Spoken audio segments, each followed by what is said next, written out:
원래 어제 이 영상을 찍을 예정이었는데 저희 큰아이가 갑자기 울어서 계획이 틀어졌어요. 제가 새로운 환경에 점차 적응해가고 있는 중인데요. 일반적으로 사람들이 블라인드 생활에 3개월이 지나도록 적응하지 못하고 눈물을 흘린다고 하는데 다행히 저는 훌륭한 팀원들 덕분에 3주 만에 적응하고 있어요. 곧 다시 정상적으로 방송을 시작할 수 있을 것 같아요. 오늘은 구독자분 중 한 분이 특별히 요청하신 콘서트 전문 기획자에 관한 주제로 이야기해볼까 합니다. 제가 그분을 직접 만나진 못했지만 여러분들의 의견과 글을 보니 그분이 콘서트 전문 기획자일 가능성이 높아 보여요. 작년에 겪은 어려움에도 불구하고 황영웅 가수님은 기적처럼 앨범을 발표하고 콘서트까지 성공적으로 진행했습니다. 이 콘서트는 무려 6곳에서 전국 투어 형식으로 열렸죠.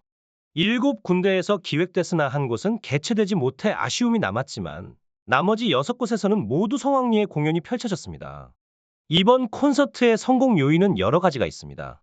첫 번째로 황영웅 가수님의 라이브 능력이 확실히 검증되었다는 점입니다. 황영웅 가수님은 라이브 무대에서 더욱 빛나는 모습을 보여주셨죠. 두 번째는 팬들이 좋아하는 가수의 라이브 공연을 1시간 반에서 2시간 동안 즐길 수 있다는 점입니다. 이는 팬들에게 큰 기쁨과 행복을 안겨주었어요. 그리고 황영웅 가수님의 부캐릭터 발견도 또 다른 매력 포인트였습니다. 본업인 영업과 마케팅 외에도 유튜브 활동을 통해 크리에이터로서의 면모를 보여주고 있는 황영웅 가수님은 MC 황으로서의 가능성을 보여주었습니다. 이러한 활동을 통해 황영의 별이 빛나는 밤에와 같은 토크쇼를 진행하는 날도 멀지 않았다는 기대감을 갖게 했습니다. 그의 말솜씨와 여유로운 태도는 팬들 사이에서도 인정받고 있어요. 그는 마치 능수능란하게 상황을 헤쳐나가는 듯한 모습으로 대중의 시선을 사로잡고 있습니다. 하지만 이와 대조적으로 아쉬운 점도 발생했습니다. 황영웅은 가수님을 사랑한다고 주장하는 일부 팬들이 불법적인 행위를 하고 있어 이로 인해 문제가 되고 있습니다.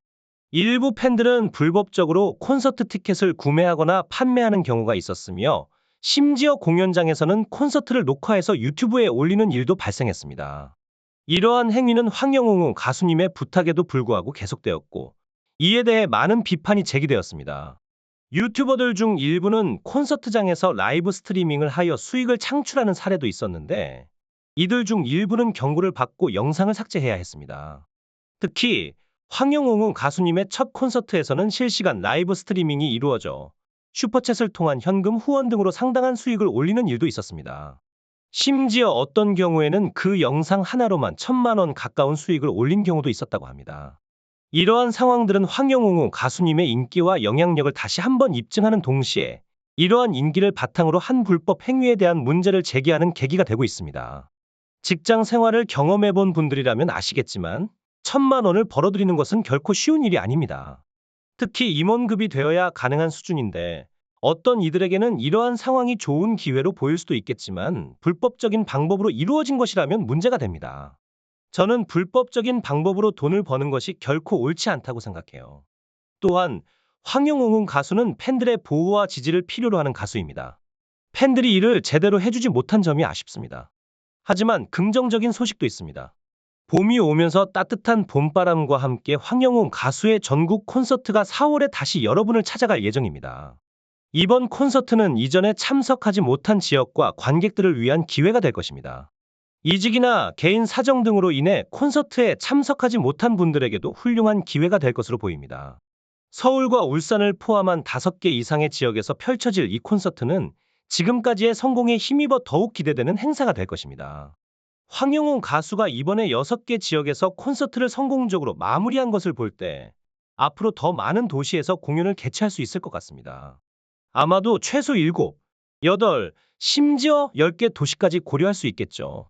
콘서트 동안 황영웅 가수는 혼신의 힘을 다해 최선을 다했을 것이고 공연이 끝난 후에는 꿀잠을 잤을 것으로 추측됩니다. 그의 젊음과 체력 관리가 이러한 투어를 가능하게 한 듯합니다. 라이브 공연에서 그런 흔적이 전혀 없었기 때문에 개인적으로는 더 큰 도시에서도 공연이 가능할 것이라는 생각이 듭니다.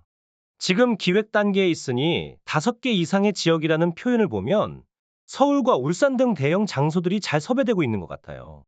약 5개 정도의 지역이 확정 혹은 거의 확실시되는 분위기입니다. 콘지님의 글을 보면 황영웅 가수의 입담에도 콘지님이 코칭한 흔적이 있을 수 있다는 생각이 듭니다.